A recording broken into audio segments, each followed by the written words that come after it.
ನಮಸ್ಕಾರ. ಗೌರೀಶ್ ಅಕ್ಕಿ ಸ್ಟುಡಿಯೋದ ವಿಶೇಷ ಕಾರ್ಯಕ್ರಮ ಬ್ರ್ಯಾಂಡ್ ಕರ್ನಾಟಕ. ನಿಮಗೆಲ್ಲ ಆತ್ಮೀಯ ಸ್ವಾಗತ. ನಾನು ಗೌರೀಶ್ ಅಕ್ಕಿ.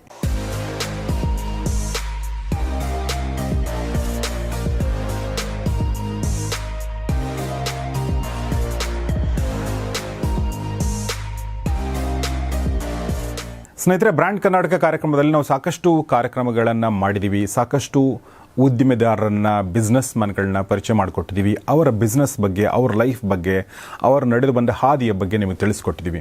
ನಾನು ಭಾಳ ಸಲ ಹೇಳಿದ್ದೀನಿ, ಈ ಕಾರ್ಯಕ್ರಮದ ಉದ್ದೇಶ ಏನು ಅಂದರೆ, ಈ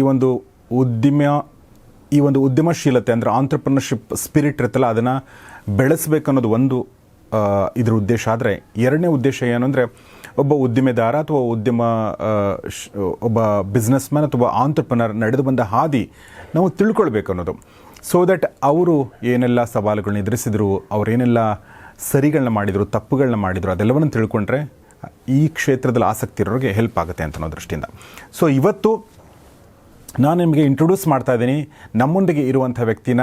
ಸೊ ಅವರು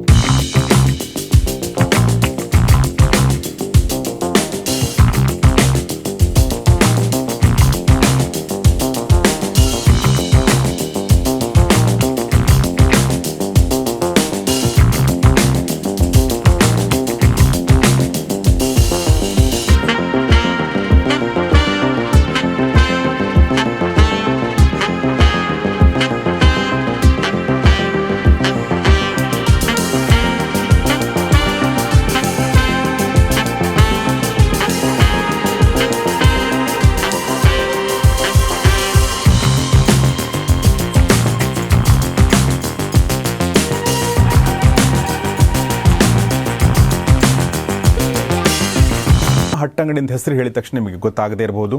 ಹೇಮಾ ಹಟ್ಟಂಗಡಿಯವರು ಕನ್ಸರ್ವ್ ಅನ್ನೋ ಒಂದು ಎನರ್ಜಿ ಎಫಿಷಿಯೆಂಟ್ ಮಾಡುವಂಥ ಸಂಸ್ಥೆಯನ್ನು, ಡಿಜಿಟಲ್ ಮೀಟರ್ ಮಾಡುವಂಥ ಸಂಸ್ಥೆಯನ್ನು ಅದನ್ನು ಕಟ್ಟಿ ಬೆಳೆಸಿದಂಥ ಒಬ್ಬ ಸಾಧಕಿ.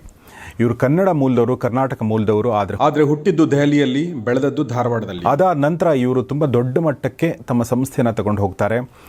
ಎಷ್ಟು ದೊಡ್ಡ ಮಟ್ಟಕ್ಕೆ ತೊಗೊಂಡು ಹೋಗ್ತಾರೆ ಅಂತಂದರೆ, ಇವರ ಒಂದು ಜೀವನ ಗಾಥೆ ಹಾರ್ವರ್ಡ್ ಬಿಸ್ನೆಸ್ ಸ್ಕೂಲ್ನಲ್ಲಿ ಪಠ್ಯ ಪುಸ್ತಕವಾಗಿದೆ.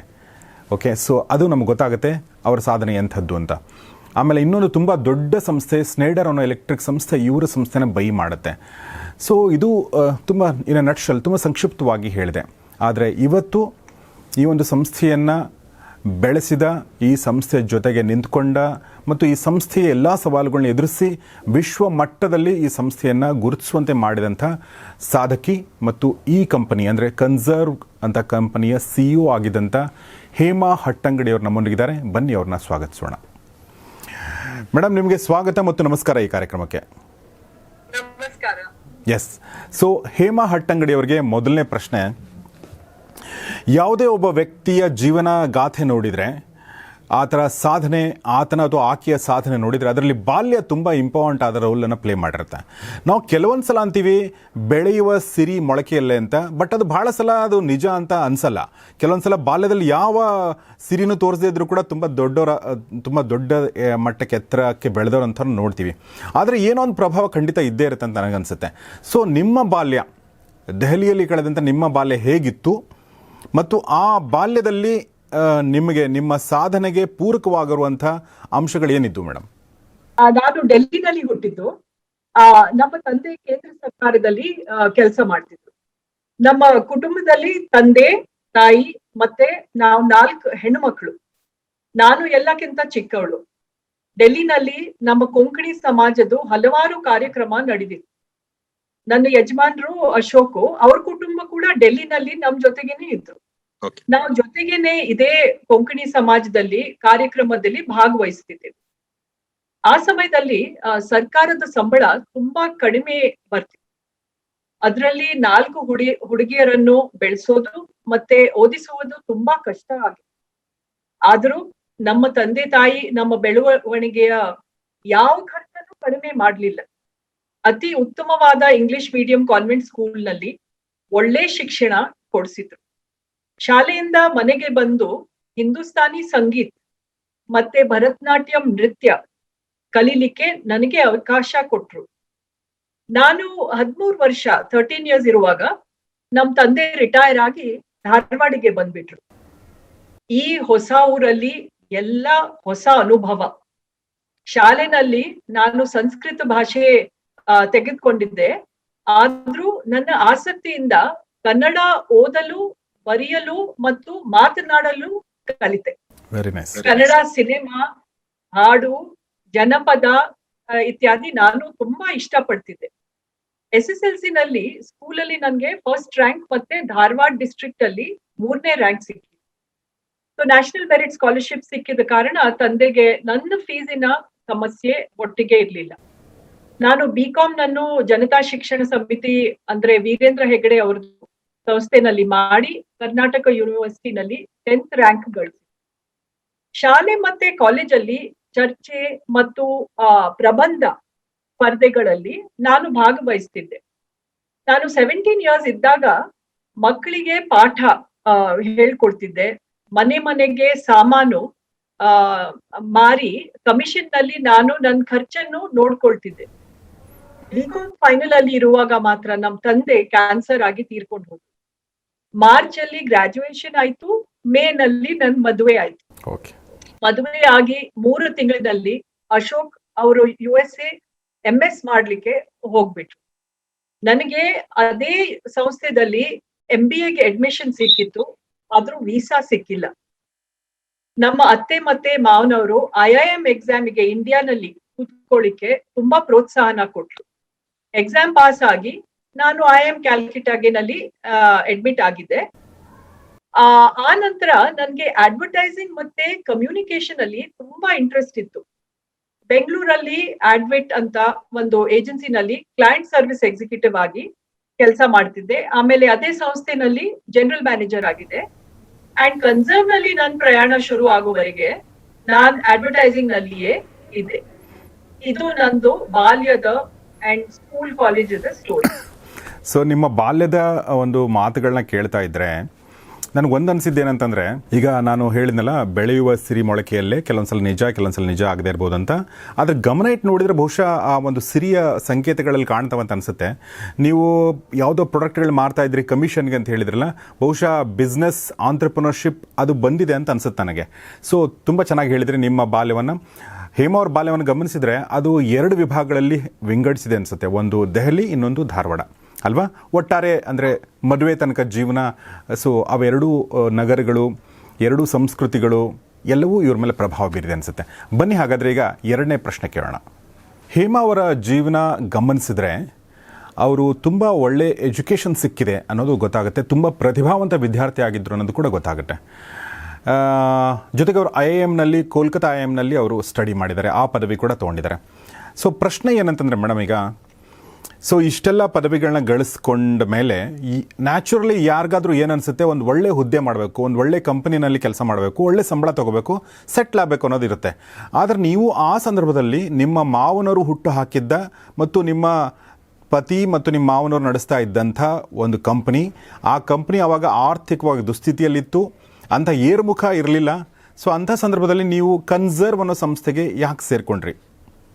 What was the inspiration, what was the reason? ಹೌದು, ಥ್ಯಾಂಕ್ ಯು ಗೌರೀಶ್. ನಾನ್ ಮತ್ತು ಅಶೋಕ್ ಮದುವೆ ಆದ ನಂತರ ನಾನು ಅವರನ್ನ 3 ವರ್ಷ ನೋಡ್ಲಿಲ್ಲ. ನಾನು ಇವಾಗ ಹೇಳಿದ್ದೆ, ನನ್ಗೆ ವೀಸಾ ಸಿಕ್ಕಿಲ್ಲ, ಅವರು MS ಮಾಡ್ಲಿಕ್ಕೆ ಹೋಗ್ಬಿಟ್ರು. ನಾನು ಇಲ್ಲಿ ಇಂಡಿಯಾನಲ್ಲಿದ್ದು MBA ಮಾಡ್ತಾ ಇದ್ದೆ.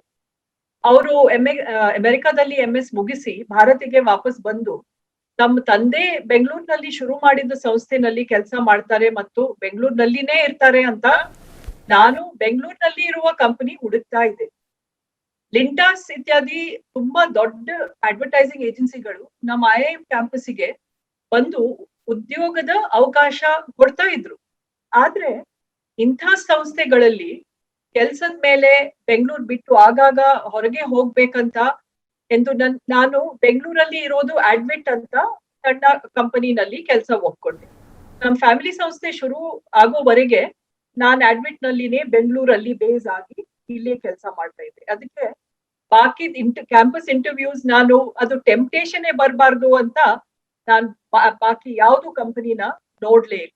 ಸೊ ಇದು ಒಂದ್ ಕಡೆ. ಆದ್ರೆ ಈ ಎರಡನೇ ಪ್ರಶ್ನೆ, ಇದೇ ಪ್ರಶ್ನೆಯಲ್ಲಿ ಇನ್ನೊಂದು ಭಾಗ ಏನಂದರೆ, ಈಗ ಕನ್ಸರ್ವ್ ಅನ್ನೋ ಸಂಸ್ಥೆ ನೀವು ಜಾಯ್ನ್ ಆದ್ರಲ್ಲ, ಅದಕ್ಕೇನು ಕಾರಣ? What was the reason?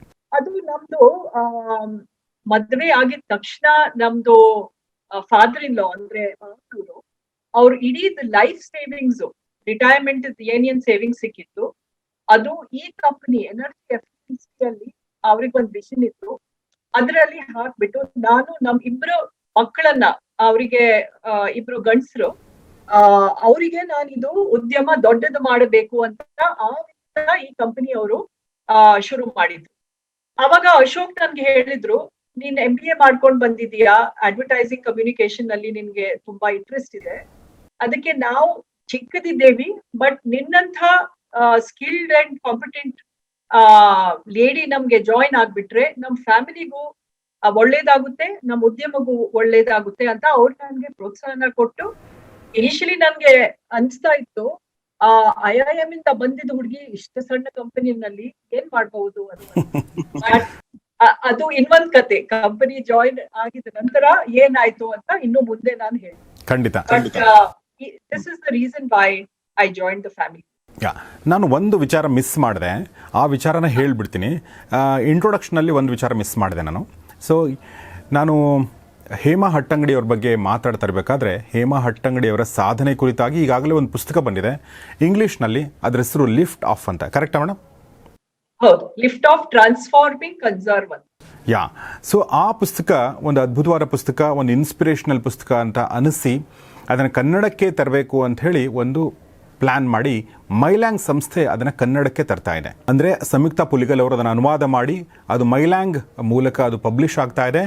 ಅದರ ಬುಕ್ಕು ಮತ್ತು ಪ್ರಿಂಟ್ ಮತ್ತು ಆಡಿಯೋ 3 ವರ್ಷನ್ಗಳಲ್ಲಿ ಅದು ಬರ್ತಾ ಇದೆ. ಮತ್ತು ನಾಳೆ ಬೆಳಿಗ್ಗೆ 14ನೇ ತಾರೀಕು, ಅಂದರೆ ನವೆಂಬರ್ 14ನೇ ತಾರೀಕಿನಂದು ಇದು ಬಿಡುಗಡೆ ಆಗ್ತಾ ಇದೆ. ಸೊ ನೀವು ಆಡಿಯೋ ಬುಕ್ ಆದರೂ ತಗೋಬಹುದು, ಇಲ್ಲ ಬುಕ್ ಆದರೂ ತಗೋಬಹುದು, ಅಥವಾ ನೀವು ಪ್ರಿಂಟ್ ವರ್ಷನ್ ಕೂಡ ತಗೋಬಹುದು. ಸೊ ಕನ್ನಡದಲ್ಲಿ ಇವರ ಪುಸ್ತಕಕ್ಕೆ ಹೆಸರು ಕೊಟ್ಟಿದ್ದು ಗೂಡಿನಿಂದ ಬಾನಿಗೆ. ಬಹಳ ಅರ್ಥಪೂರ್ಣವಾದ ಹೆಸರು. ನಾನು ಆ ಪುಸ್ತಕ ಓದಿದ್ದೀನಿ, ತುಂಬ ಚೆನ್ನಾಗಿದೆ, ತುಂಬ ಇನ್ಸ್ಪಿರೇಷನಲ್ ಆಗಿದೆ. ಸೊ ಹೇಮಾ ಹಟ್ಟಂಗಡಿಯವ್ರ ಬಗ್ಗೆ ನಿಮಗೆಲ್ಲ ಸಂಪೂರ್ಣ ಮಾಹಿತಿ, ಅವ್ರು ನಡೆದು ಬಂದ ಹಾದಿ, ಅವ್ರ ಜೀವನ ಸಂಪೂರ್ಣ ತಿಳಿಯುತ್ತೆ. ಬನ್ನಿ ಹಾಗಾದರೆ ಈಗ ಹೇಮಾ ಅವ್ರ ಜೊತೆಗೆ ಮಾತಾಡೋಣ. ಎಸ್. ಸೊ ಹೇಮಾ ಹಟ್ಟಂಗಡಿಯವರಿಗೆ ನಾನು 3ನೇ ಪ್ರಶ್ನೆ, ಒಂಥರ ಕೌನ್ಬರ್ಗೆ ಕನ್ನಡಪತಿ ಥರ ಅನ್ನಿಸ್ತಾ ಇದೆ.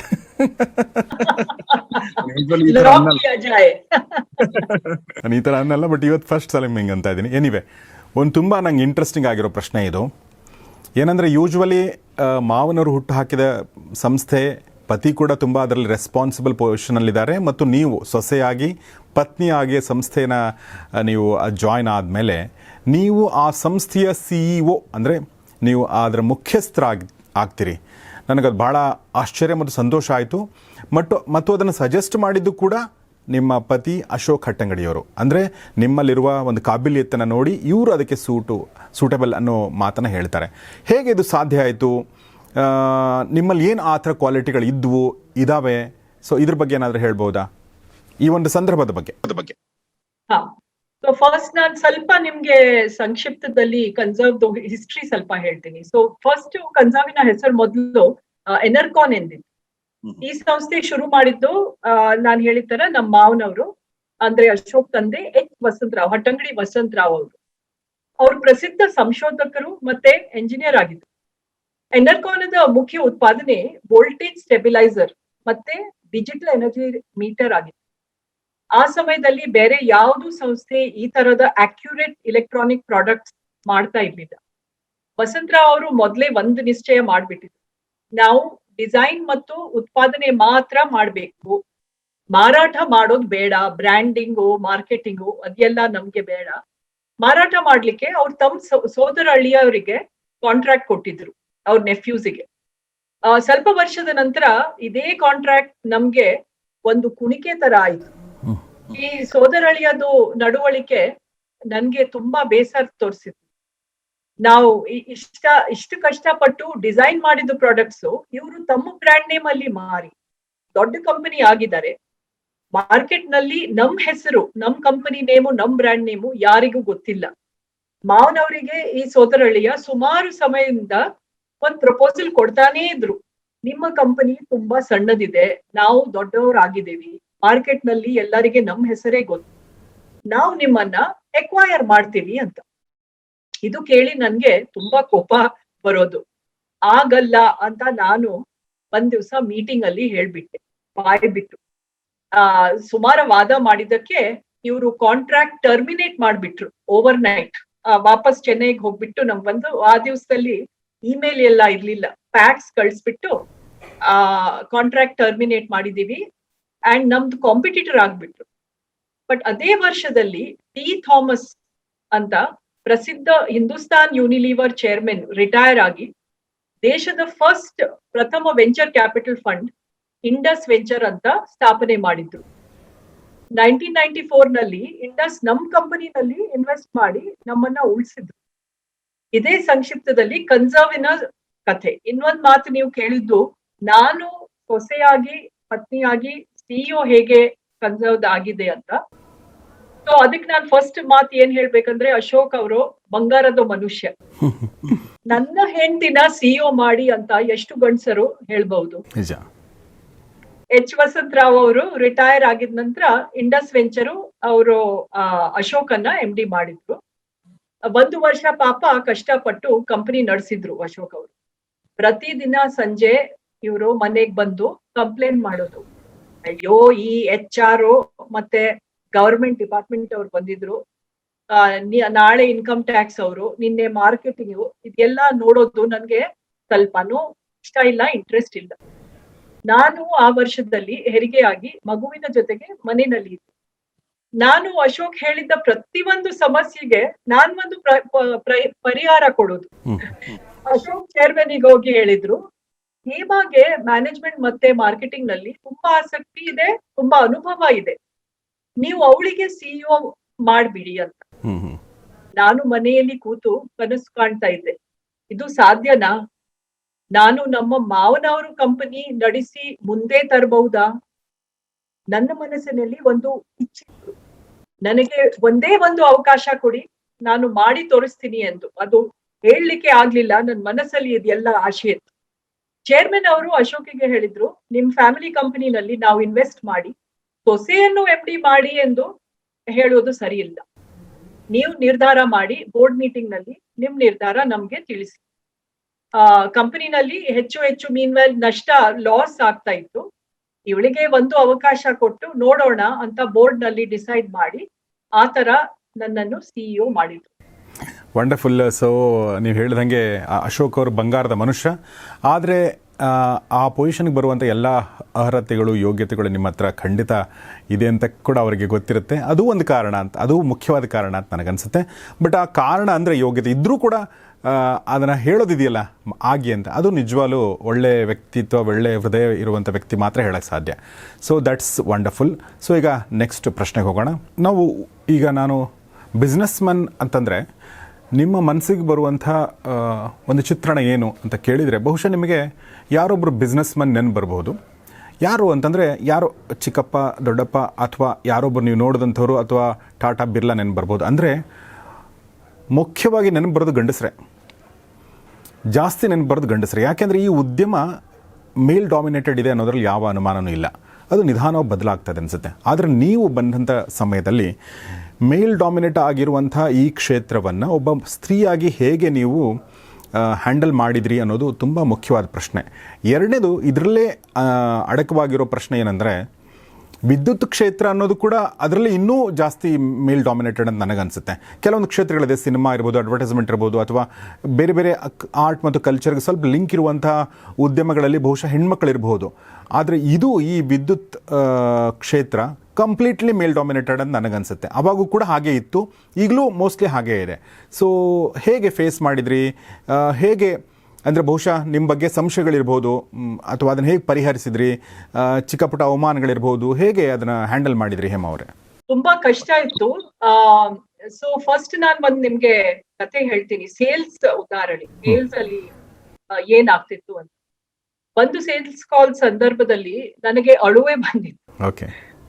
ನಾನು ನಮ್ಮ ಪೋರ್ಟೇಬಲ್ ಮ್ಯಾಕ್ಸಿಮಮ್ ಡಿಮಾಂಡ್ ಅನಲೈಸರ್ ಅಂತ ಒಂದು ಪ್ರಾಡಕ್ಟ್, ಅದನ್ನು ಪ್ರದರ್ಶಿಸಲು ಒಂದು ಜವಳಿ ಕಾರ್ಖಾನೆಗೆ, ಟೆಕ್ಸ್ಟೈಲ್ ಮಿಲ್ಲಿಗೆ ಹೋಗಿದ್ದೆ. ಅದು ದಕ್ಷಿಣ ಭಾರತದ ಮಧುರೈ ದೇವಸ್ಥಾನದ 55 ಕಿಲೋಮೀಟರ್ ದೂರದಲ್ಲಿ. ಆ ಅರುಪುಕೊಟ್ಟೈ ಅಂತ ಆ ಟೌನ್ ಹೆಸರು. ಸಾಯಂಕಾಲ ಅಬೌಟ್ 5 ಗಂಟೆಗೆ ನಮ್ ಡೀಲರ್ ನಮ್ಗೆ ಕರ್ಕೊಂಡು ಆ ಟೆಕ್ಸ್ಟೈಲ್ ಮಿಲ್ಲಿಗೆ ಕರ್ಕೊಂಡು ನನ್ಗೆ ನಮ್ಮ ಅನಲೈಸರ್ ಅನ್ನು ಪ್ರದರ್ಶಿಸಲು ಅವಕಾಶನೇ ಅವ್ರು ಕೊಡ್ಲಿಲ್ಲ. ಅದನ್ನು ಪೂರ್ತಿಯಾಗಿ ತೆರೆದು ಎಲ್ಲಾ ಭಾಗಗಳು ಕಾಂಪೊನೆಂಟ್ಸ್ ಬೆಲೆಯನ್ನು ಅಂದ್ರೆ ಕಾಸ್ಟ್ ಲೆಕ್ಕ ಮಾಡಿ ಇದಕ್ಕೆ ಎಷ್ಟು, ಇದಕ್ಕೆ ಹೆಸರು ಏನು ಅಂತ ನನ್ ಕೈಯಲ್ಲಿ ಬರ್ಸ್ಬಿಟ್ಟು ಟೋಟಲ್ ಮಾಡ್ಬಿಟ್ಟು ಅವ್ರದ್ದು ಎಲ್ಲ ಎಂಪ್ಲಾಯೀಸ್ ಅಲ್ಲಿ ನಿಂತಿದ್ರು, ಅವರಿಗೆ ಹೇಳ್ತಾರೆ, ನೋಡಿದೀರಾ ಇದೆಲ್ಲಾ ಕಾಂಪೊನೆಂಟ್ಸ್ ಬೆಲೆ ಟೋಟಲ್ ಮಾಡಿದ್ರೆ ಇವರೇ ಹೇಳಿದ್ದಾರೆ ಅದು 30,000 ಬರುತ್ತೆ. ಇವ್ರು ನನ್ಗೆ ಡೆಮೋ ಕೊಡುವಾಗ ಬೆಲೆ ಎಷ್ಟಂತ ಹೇಳಿದ್ದಾರೆ ಪ್ರಾಡಕ್ಟ್ 70,000, 70,000. ನಮ್ಗೆ ಇವರು ಫೂಲ್ ಮಾಡ್ಲಿಕ್ಕೆ ಬಂದಿದ್ದಾರೆ ಅಷ್ಟು ದೂರಿಂದ ಅಂತ ಎಲ್ಲರೂ ನಗಿತಾ ಇದ್ದಾರೆ. ನಾನು ಅವರಿಗೆ ಹೇಳಲಿಕ್ಕೆ ಟ್ರೈ ಮಾಡ್ತಾ ಇದ್ದೆ, ಈ ಪ್ರಾಡಕ್ಟ್ ವ್ಯಾಲ್ಯೂ ಅದ್ರ ಸಾಫ್ಟ್ವೇರ್ ನಲ್ಲಿ, ಆ ಟೈಮ್ ಅಲ್ಲಿ ಸಾಫ್ಟ್ವೇರ್ ಅಂತ ಎಲ್ಲ ಹೊಸ ಕಾನ್ಸೆಪ್ಟ್ ಇತ್ತು. ಎಂಬೆಡೆಡ್ ಸಾಫ್ಟ್ವೇರ್ ಇಂದ ಈ ಪ್ರಾಡಕ್ಟ್ ವ್ಯಾಲ್ಯೂ ಬರುತ್ತೆ ಅಂತ ನಾನು ಎಕ್ಸ್ಪ್ಲೈನ್ ಮಾಡ್ಲಿಕ್ಕೆ ಟ್ರೈ ಮಾಡ್ತಾ ಇದ್ರೆ ಇವರು ತೊಡೆ ತಟ್ಕೊಂಡು ಅವ್ರ ಕೆಲ್ಸದವ್ರ ಮುಂದೆ ನನ್ಗೆ ಅಪಹಾಸ್ಯ ಮಾಡ್ತಾ ಇದ್ರು. ಅವಳು ನಮ್ಗೆ ತಪ್ಪು ಲೆಕ್ಕ ಹೇಳಿ ಮೋಸ ಮಾಡ್ಲಿಕ್ಕೆ ಬಂದಿದ್ದಾಳೆ ಅಂತ ನಾನು ಅವಳಿಗೆ ಹಿಡಿದ್ ಬಿಟ್ಟೆ ಅಂತ ಅವ್ರದ್ದು ಒಂದು ಪ್ರಶಂಸೆ. ಕೆಲ್ಸದವ್ರೆಲ್ಲ ತಮಾಷೆ ನೋಡ್ಕೊಂಡು ನಗಿತಾ ಇದ್ರು. ಅಲ್ಲಿಂದ ನಾನು ಸಾಯಂಕಾಲನೇ ಓಡ್ ಹೋಗ್ಬಿಟ್ಟೆ. ಅಫ್ಕೋರ್ಸ್ ಮೆನಿ ಇಯರ್ಸ್ ಲೇಟರ್ ನಾವು ಇವಾಗ ಫ್ರೆಂಡ್ಸ್ ಇದ್ದೀವಿ, ಅದೆಲ್ಲ ಸರಿ ಆಯ್ತು. ಬಟ್ ಆ ಸಮಯದಲ್ಲಿ ನಮ್ಗೆ ಅವರು ಹ್ಯುಮಿಲಿಯೇಟ್ ಮಾಡಿದ್ದು ಮರಿಲಿಕ್ಕೆ ತುಂಬಾ ಕಷ್ಟ ಆಯ್ತು. ಬಟ್ ಬಾಕಿದು ಎಕ್ಸಾಂಪಲ್ಸ್ ಅಲ್ಲಿ ನಾನು ಒಂದು ಮಾತು ನೋಡಿದೀನಿ. ಟೆಕ್ನಿಕಲಿ ಪ್ರಾಡಕ್ಟ್ ಬಗ್ಗೆ ಮಾತಾಡ್ಲಿಕ್ಕೆ ನಮ್ಗೆ ಕಾಂಪಿಟೆನ್ಸಿ ಇದ್ರೆ ಆ ಪ್ರಾಡಕ್ಟ್ ಏನ್ ಮಾಡುತ್ತೆ, ಯಾಕೆ ನೀವು ಯೂಸ್ ಮಾಡ್ಬೇಕು, ಈ ಯೂಸ್ ಮಾಡಿದ್ರೆ ನಿಮ್ಗೆ ಎನರ್ಜಿನಲ್ಲಿ ಎಂಥ ನಮೂನೆ ಸೇವಿಂಗ್ ಬರ್ಬಹುದು ಅಂತ ಎಕ್ಸ್ಪ್ಲನೇಷನ್ ಕೊಟ್ಟಿದ್ರೆ people don't think about your gender, ನೀವು ಗಂಡ್ಸರಾ ಹೆಂಗ್ಸರಾ ಅಂತ. ಆ ಟೈಮಲ್ಲಿ that does not become important ಅಂತ ನಂದು ಎಕ್ಸ್ಪೀರಿಯನ್ಸ್ ಇದೆ. ಬಟ್ ನೀವು ಹೇಳಿದ ತರ ಮೊದಲು ನಾನು ಫಸ್ಟ್ ಸೇಲ್ಸ್ ಗರ್ಲ್ ಆಗಿ CEO ಆಗಿದ್ದಾಗ ಆ ಜೆಂಡರ್ ಬಗ್ಗೆನೆ ಎಲ್ಲಾರ್ದು ಮನಸ್ಸಲ್ಲಿ ಇದೆ ಪ್ರಶ್ನೆ ಬರೋದು. ಓ ಇವ್ರು ಯಾಕೆ ಬಂದಿದ್ದಾರೆ ಅಂತ ಅವ್ರ ಮುಖದ ಮೇಲೆನೆ ಕಾಣೋದು. ಇವ್ರ ಕಂಪನಿನಲ್ಲಿ ಗಂಡ್ಸ್ರು ಯಾರು ಇಲ್ವಾ, ಇವ್ರು ಹಸ್ಬೆಂಡ್, ಇದು ಫ್ಯಾಮಿಲಿ ಕಂಪನಿ, ಹಸ್ಬೆಂಡು ಮಾವ ಎಲ್ಲ ಇದ್ದಾರೆ, ಇವಳಿಗೆ ಯಾಕೆ ಕಳಿಸ್ತಾ ಇದ್ದಾರೆ. ಮತ್ತೆ ಫಸ್ಟ್ ಕ್ವೆಶ್ಚನ್ ಕೇಳೋದು, ನೀನ್ ಎಂಜಿನಿಯರಾ ಅಂತ. ಇಲ್ಲ, ನಾನ್ BCom MBA. ಎಂಜಿನಿಯರ್ ಕೂಡ ಇಲ್ಲ, ಮತ್ತೆ ಹೆಂಗ್ಸವ್ರು ನಿಮ್ಗೆ ಯಾಕೆ ನಿಮ್ ಫ್ಯಾಮಿಲಿಯಿಂದ ಕಳಿಸ್ತಾರೆ ಅಂತ ಸುಮಾರು ಜನ ಡೀಲರ್ಸ್ ಮತ್ತೆ ಕಸ್ಟಮರ್ಸ್ ಜೊತೆಗೆ ಈ ಪ್ರಶ್ನೆ ಫಸ್ಟ್ ನನ್ಗೆ ತುಂಬಾ ಫೇಸ್ ಮಾಡ್ಬೇಕಾಯ್ತು. ಬಟ್ ಆಮೇಲೆ ಸ್ವಲ್ಪ ಅದು ಧೈರ್ಯ ಬರುತ್ತೆ, ಅನುಭವ ಬಂದ ನಂತರ ಧೈರ್ಯ ಬಂದು I think it became easy to win the respect of customer. ತುಂಬ ಚೆನ್ನಾಗಿ ಹೇಳಿದ್ರಿ. ಸೊ ನಮ್ಮ ಪ್ರೆಜುಡಿಸ್ಗಳಿಂದ ಆ ಥರದ್ದು ಏನು ಹೇಳಿ ನಾವು ಬೆಳ್ಕೊಂಡು ಬಂದ ರೀತಿಯಿಂದ ಆ ಥರದ ಅನುಮಾನಗಳು ಬರ್ತವೆ. ಒಂದ್ಸಲ ನೀವು ನಿಮ್ಮ ಕಾಂಪಿಟೆನ್ಸನ್ನು ತೋರಿಸಿದ ಮೇಲೆ ನೀವು ಯಾರು, ನೀವು ಗಂಡಸರ ಹೆಂಗಸರ ಅನ್ನೋದು ಮ್ಯಾಟ್ರ್ ಆಗಲ್ಲ ಅನ್ನೋದನ್ನು ತುಂಬ ಚೆನ್ನಾಗಿ ಹೇಳಿದ್ರಿ. ಸೊ ಅದು ಆ ಒಂದು ಪಾಠನ ನಾವೆಲ್ಲರೂ ಕಲ್ಕೊಳ್ಬೇಕಂತ ನನಗನ್ಸುತ್ತೆ. ಸೊ ಈಗ ಮುಂದಿನ ಪ್ರಶ್ನೆ ಒಂದ್ಸಲ ನೋಡೋಣ. ನಾನೀಗ ಕೇಳಬೇಕು ಅಂದ್ಕೊಂಡಿರೋ ಪ್ರಶ್ನೆ ನನಗೆ ತುಂಬ ವೆರಿ ಇಂಪಾರ್ಟೆಂಟ್ ಅನಿಸುತ್ತೆ. ಯಾಕೆಂದರೆ ಒಂದು ಉಕ್ತಿ ಇದೆ, ವ್ಯಾಪಾರಂ ದ್ರೋಹ ಚಿಂತನಂ. ನಾನು ಸರಿ ಹೇಳ್ತಾ ಇದ್ದೀನಿ ಅಂತ ಅನ್ಕೋತೀನಿ. ಅಂದರೆ ವ್ಯಾಪಾರದಲ್ಲಿ ಮೋಸ ಮಾಡದೆ ವ್ಯಾಪಾರ ಮಾಡೋಕ್ಕಾಗಲ್ಲ ಅನ್ನೋದು ಒಂದು ಮಾತಿದೆ. ಅದು ಒಂದು ಹಂತಕ್ಕೆ ನಿಜ ಇರಬಹುದು, ಗೊತ್ತಿಲ್ಲ ನನಗೆ, ಅದ್ರ ಬಗ್ಗೆ ಆಮೇಲೆ ಚರ್ಚೆ ಮಾಡ್ಬೋದು. ಆದರೆ ಪ್ರಶ್ನೆ ಏನಂತಂದರೆ, ನಮ್ಮ ದೇಶದಲ್ಲಿ ಯಾವುದೇ ಬಿಸ್ನೆಸ್ ಮಾಡಬೇಕು ಅಂದರೆ ಲಂಚ ಕೊಡದೆ ಬಿಸ್ನೆಸ್ ಮಾಡೋಕ್ಕಾಗಲ್ಲ ಅನ್ನೋದು ಎಲ್ಲರೂ ನಾವು ಅಂದ್ಕೊಂಡಿದ್ದೀವಿ. ಮತ್ತು ಅದ್ರ ಬಗ್ಗೆ ಮಾತಾಡಲ್ಲ, ಯಾಕೆಂದರೆ ಅದನ್ನು ಒಪ್ಕೊಂಡ್ಬಿಟ್ಟಿದ್ದೀವಿ ನಾವು. ಅಂಥದ್ರಲ್ಲಿ ನಿಮ್ಮ ಸಂಸ್ಥೆ ಒಂದು ವ್ಯಾಲ್ಯೂನ ಎತ್ತಿ ಹಿಡಿಯಿತು. ಅದೇನಂತಂದರೆ, ಯಾವುದೇ ಕಾರಣಕ್ಕೂ ನಾವು ಬ್ರೈಬ್ ಕೊಟ್ಟು ಯಾವುದೇ ಕೆಲಸಗಳನ್ನ ಮಾಡಿಸ್ಕೊಳ್ಳಲ್ಲ, ನಾವು ಬ್ರೈಬ್ ತೊಗೊಳ್ಳಲ್ಲ, ಬ್ರೈಬ್ ಕೊಡಲ್ಲ ಅನ್ನೋ ಒಂದು ಪಾಲಿಸಿನ ನೀವು ಅಳವಡಿಸ್ಕೊಂಡ್ರಿ. ಸೊ ಇದು ಎಷ್ಟರ ಮಟ್ಟಿಗೆ ಪ್ರಾಕ್ಟಿಕಲಿ ನಿಮಗೆ ಕಷ್ಟ ಆಯಿತು, ಈಸಿ ಆಯಿತು, ಹೇಗೆ ಇದನ್ನು ನೀವು, ಯಾಕೆಂದರೆ ಎರಡು ಇರುತ್ತೆ ಅದರಲ್ಲಿ. ಒಂದು ಹೊರಗಡೆಯವ್ರನ್ನ ಕನ್ವಿನ್ಸ್ ಮಾಡೋದು, ಅಂದರೆ ನಾವು ಬ್ರೈಬ್ ಕೊಡಲ್ಲ, ನೀವು ನಮ್ಮ ಕೆಲಸ ಮಾಡ್ಕೊಂಡಿದ್ದು. ಎರಡನೇದು ನಮ್ಮ ಮನೆಯವ್ರನ್ನೇ ಕನ್ವಿನ್ಸ್ ಮಾಡೋದು, ನಮ್ಮ ಸಂಸ್ಥೆಯವ್ರನ್ನೇ ಕನ್ವಿನ್ಸ್ ಮಾಡೋದು. ಎರಡೂ ಇರುತ್ತೆ, ಯಾಕಂದರೆ ಇವರೇ ಫಸ್ಟ್ ಒಪ್ಕೊಳ್ಳಲ್ಲ. ಸೊ ಹೇಗಿತ್ತು ಈ ಅನುಭವ ಮೇಡಮ್? ಸೊ ಉದ್ಯಮ ಸರ್ಕಾರ ಇರ್ಲಿ ಅಥವಾ ಖಾಸಗಿ ಇರ್ಲಿ, ಲಂಚ ಸಾಮಾನ್ಯವಾಗಿ ಕೇಳ್ತಿದ್ರು. ನಿಮ್ಗೆ ನಮ್ ಆರ್ಡರ್ ಬೇಕಂದ್ರೆ ಕ್ಯಾಶ್ ಕೊಡಿ, ಅಥವಾ ಫ್ಯಾಮಿಲಿಗೋಸ್ಕರ ಏನಾದ್ರೂ ಬೆನಿಫಿಟ್ಸ್ ಕೇಳೋದು. ಮಗಳು ಕಾಲೇಜಿಗೆ ಹೋಗ್ತಾಳೆ, ಫೀಸ್ ಬೇಕಾಗಿತ್ತು, ಹೆಂಡತಿಗೆ ಟ್ಯಾಕ್ಸಿ ಬೇಕು, ಬುಕ್ ಮಾಡಿ ಅಂತ ಈ ರೀತಿ. ವಿತರಕರು ಗ್ರಾಹಕರ ಆರ್ಡರ್ಸ್ ಕೊಡಿಸಿ ಅಂತ ನಮ್ ಸೇಲ್ಸ್ ಟೀಮಿಗೆ ಲಂಚ ಕೊಡಕ್ಕೆ ಬರೋರು. ಸಪ್ಲೈಯರ್ಸ್ ಬೆಲೆ ಜಾಸ್ತಿ ಮಾಡಿ ನಮ್ಮ ಪರ್ಚೇಸ್ ಆಫೀಸರ್ಸ್ಗೆ ಕಮಿಷನ್ ಕೊಡಕ್ಕೆ ಬರೋರು. ಸೊ ಈ ರೀತಿ ಲಂಚದ ಹಾವಳಿ ಎಲ್ಲಾ ಕಡೆ ಇತ್ತು. ಬಟ್ ನಿಮ್ಗೆ 2 ಉದಾಹರಣೆ ಕೊಟ್ಟು ನಾನು ಸ್ವಲ್ಪ ಎಕ್ಸ್ಪ್ಲೇನ್ ಮಾಡ್ತೀನಿ. ಒಮ್ಮೆ ನಮ್ ಸೇಲ್ಸ್ ಟೀಮ್ ಜೊತೆಗೆ ನಾನು ಬರೋಡಾ ಹೋಗಿದ್ದೆ. ಅಲ್ಲಿ ಏರಿಯಾ ಮ್ಯಾನೇಜರ್ ನಮ್ಗೆ ಬಂದ್ ಹೇಳಿದ್ರು, ಮೇಡಮ್ ನಿಮ್ಗೆ ನಾನು ಮಾತು ಹೇಳ್ಬೇಕು. ಏನಾಯ್ತಪ್ಪ ಅಂದ್ರೆ, ನಮ್ ನ್ಯಾಷನಲ್ ಸೇಲ್ಸ್ ಮ್ಯಾನೇಜರ್ ಇದಾರಲ್ಲ, ಅವರು ವಿತರಕರಿಂದ ಕಿಕ್ ಬ್ಯಾಕ್ಸ್ ತಗೊಳ್ತಾ ಇದ್ದಾರೆ. ಗ್ರಾಹಕರ ಆರ್ಡರ್ಸ್ ಬೇಕು ಅಂತ ವಿತರಕರು ಲಂಚ ಕೊಡ್ಬೇಕು ಅಂತ ಇವರು ಹೇಳ್ತಾ ಇದ್ದಾರೆ. ಅಷ್ಟೇ ಅಲ್ಲ, 3 ರೀಜನಲ್ ಮ್ಯಾನೇಜರ್ಸ್ ಲೀಡರ್ಸ್ ಅವ್ರು ಕೂಡ ಅದೇ ಮಾಡ್ತಾ ಇದ್ದಾರೆ ಅಂತ. ಈ ಮಾತು ಕೇಳಿ ನನ್ಗೆ ಶಾಕ್ ಆಯ್ತು.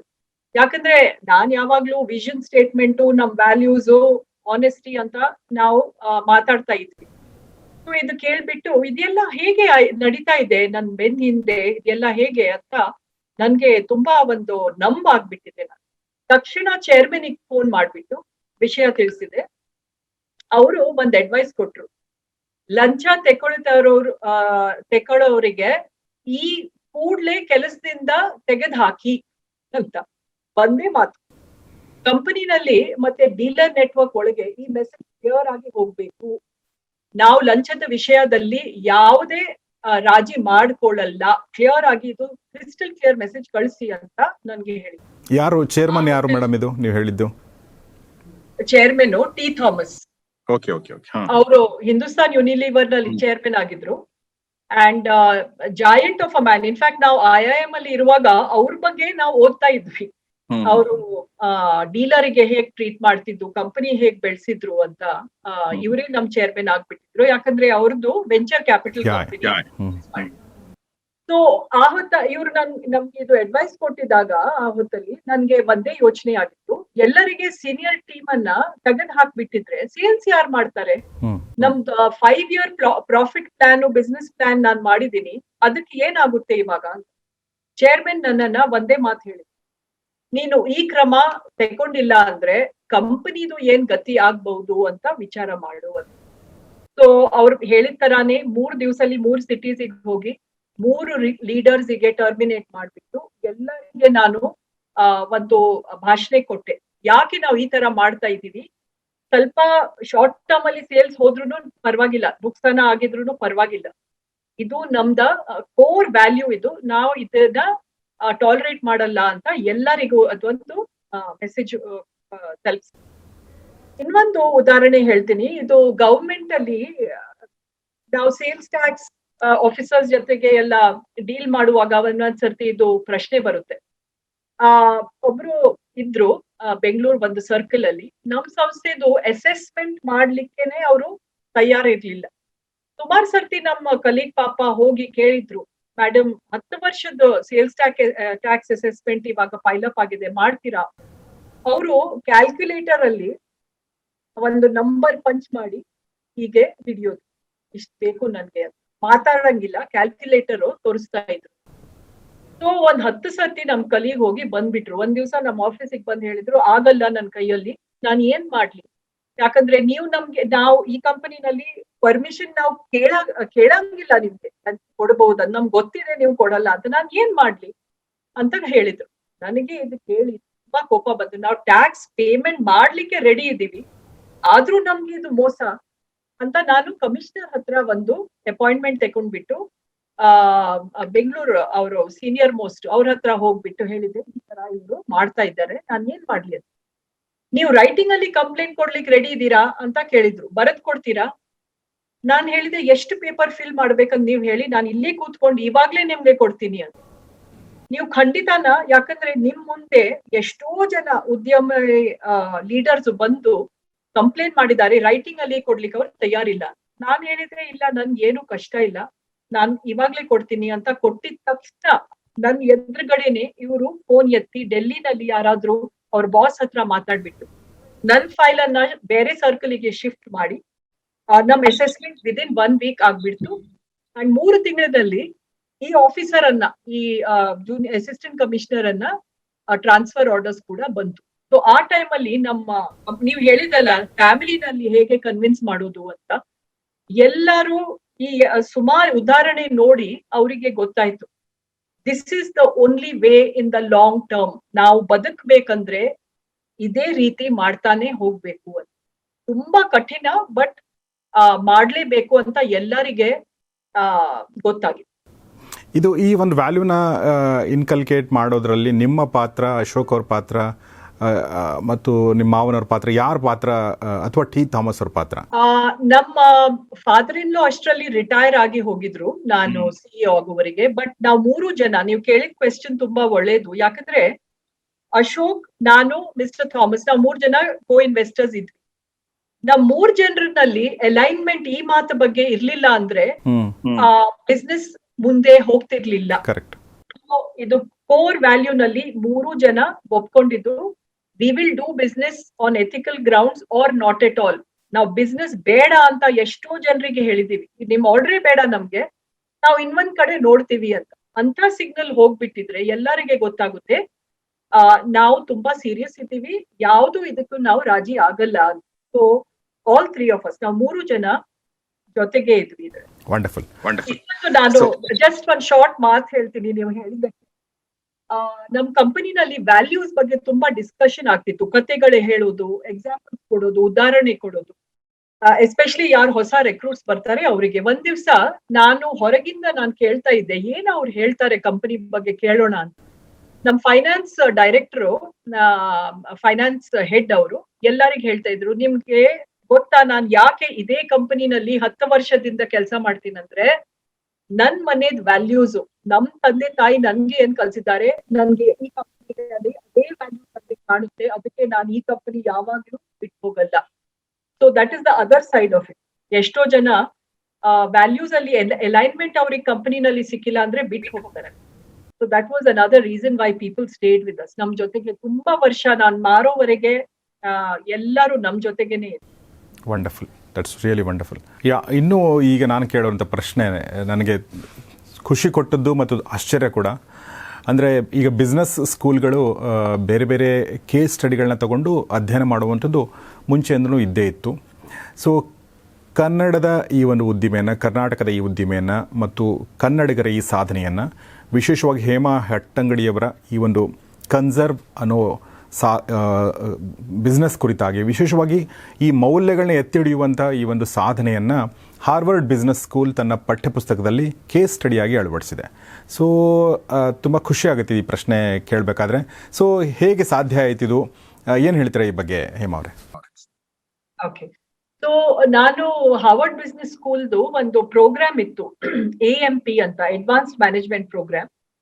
ಅದು 9 ವಾರದ್ದು ಕಾರ್ಯಕ್ರಮಿಗೆ ನಾನು ಹೋಗಿದ್ದೆ.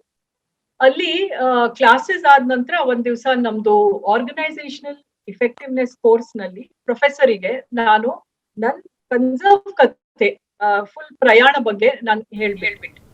ನನ್ ಕತೆ ಕೇಳಿ ಅವರು ನನ್ಗೆ ಇದು ಮಾತು ಕೇಳಿದ್ರು, ನಿಮ್ ಸಂಸ್ಥೆ ಬಗ್ಗೆ ನಾನು ಕೇಸ್ ಸ್ಟಡಿ ಮಾಡಬಹುದಾ, ನನ್ಗೆ ಅನ್ಸುತ್ತೆ ಅಂದ್ರು.